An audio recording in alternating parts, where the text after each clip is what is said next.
Bien-aimés dans le Seigneur, bonjour. Shalom, shalom. Je prie à ce que Dieu te donne la force, que Dieu te donne la vie, que Dieu te réconforte dans tout ce que tu fais pour la gloire du Seigneur. Je t'encourage à suivre Dieu, à suivre son Fils Jésus et à faire accomplir l'œuvre pour laquelle il t'a appelé. Je voudrais aussi te dire que je prie pour toi à ce que tu saches pardonner,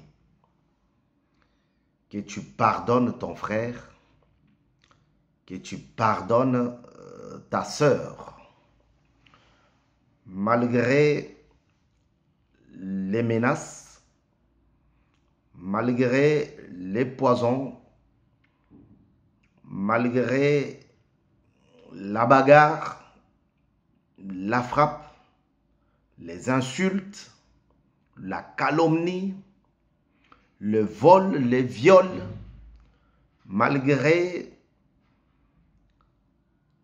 toute parole qui t'avait blessé, moi, serviteur du Dieu de gloire, je t'invite à pardonner. Si cette demande du pardon t'a été présentée, t'a été adressée, il faut pardonner. Le pardon rend libre. Le pardon amène à la porte de bénédiction. Si tu fais l'objet d'une calomnie et que la personne qui t'avait calomnié t'a présenté ses excuses, t'a demandé pardon, pardonne-le, pardonne-lui, pardonne-la. Je vais te lire la parole de Dieu. C'est elle notre nourriture quotidienne. Écoute ce que Dieu dit. Quand les frères de Joseph virent que leur père était mort, ils dirent, si Joseph nous prenait en haine et nous rendait tout le mal que nous lui avons fait. Et ils firent dire à Joseph, ton père a donné cet ordre avant de mourir. Vous parlerez ainsi à Joseph. Oh, pardonne les crimes de tes frères et leurs péchés, car ils t'ont fait du mal. Pardonne maintenant le péché des serviteurs du Dieu de ton père. Joseph pleura en entendant ces paroles. Ses frères vinrent eux-mêmes se prosterner devant lui et ils dirent, nous sommes tes serviteurs. Joseph leur dit, soyez sans crainte, car je suis à la place de Dieu. Vous aviez médité de me faire du mal, Dieu l'a changé en bien pour accomplir ce qui arrive aujourd'hui, pour sauver la vie à un peuple nombreux. Soyez donc sans crainte. Je vous entretiendrai, vous et vos enfants. Et il les consola en parlant à leur cœur. Soyez sans crainte. Vous avez voulu me faire du mal, mais Dieu a changé ce mal en bien. Vous vous rappelez, le problème qui a fait que Joseph soit vendu, c'est parce qu'il a eu ses songes. Quand il l'a dit, Dieu me fait voir que vous, tous mes frères, vous étiez là en train de vous mettre à genoux pour se prosterner à moi. Donc, vous êtes là pour me servir.